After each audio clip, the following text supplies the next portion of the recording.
جی اب انتظار کا لطف آپ نے اٹھا لیا، اب آپ ہمارے ساتھ آئیے۔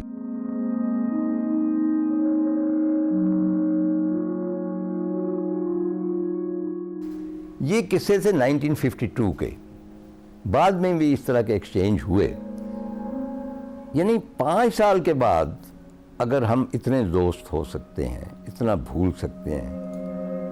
تو اب تو 75 سال ہونے کو ہے، پون صدی کو۔ کیا مطلب ہے کہ جب یہ صدی مکمل ہو جائے گی تب بھی یہی نفرت کا اور سارا اجتناب کا سلسلہ جاری رہے گا؟ میں سمجھتا ہوں کہ کچھ نہ کچھ تو ہونا چاہیے،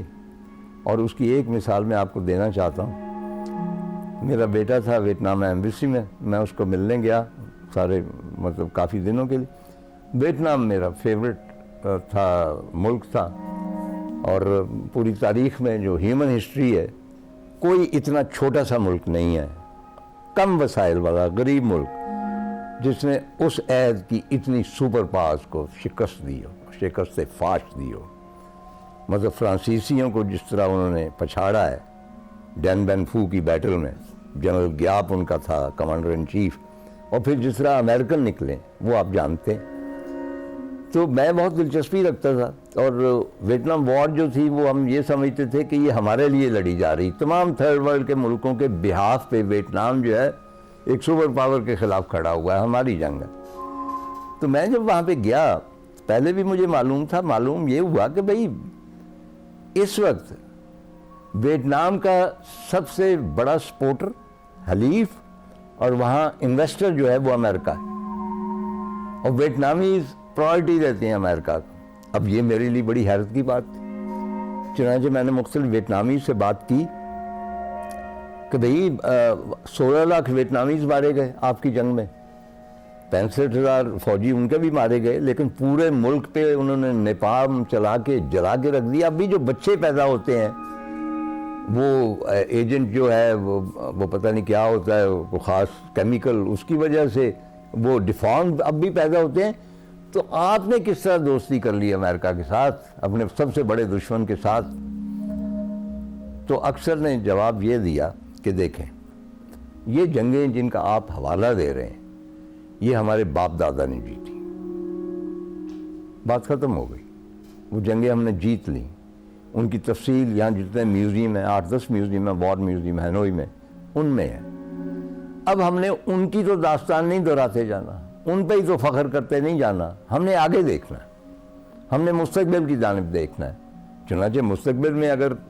امریکہ ہماری مدد کرتا ہے، ہمارا سب سے بڑا حلیف ہوتا ہے، تو ہم اپنی دشمنی بھول جاتے ہیں۔ تو شاید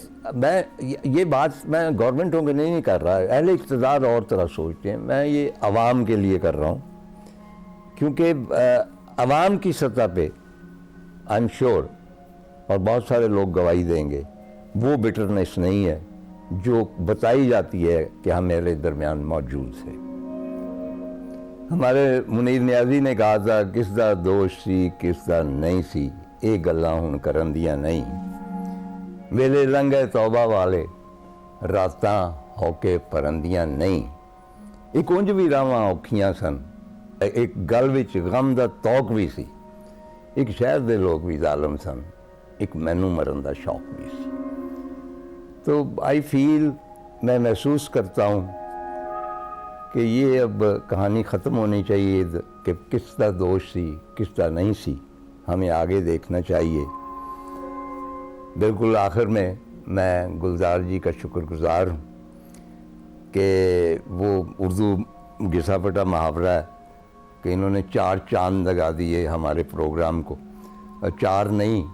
انہوں نے بہت سارے چاند لگائے ہیں، کئی چاند تھے سر آسماں، ایک چاند ان کی ہدایت کاری کا، ایک ان کی شاعری کا، ایک میگا کا، ایک ان کے نفیس سفید ڈریس کا، اس اینک کا جس کے تھرو وہ دنیا کو دیکھتے ہیں، اور ایک دینے سے محبت کا، اور ایک ہم سب سے جو محبت کرتے ہیں اس کا چاند، اور وہ جو کاندھے کا تل ہے اس کا چاند، اور تھوڑا سا جو میرا تھوڑا سا سامان پڑا ہے اس کا، اور ایک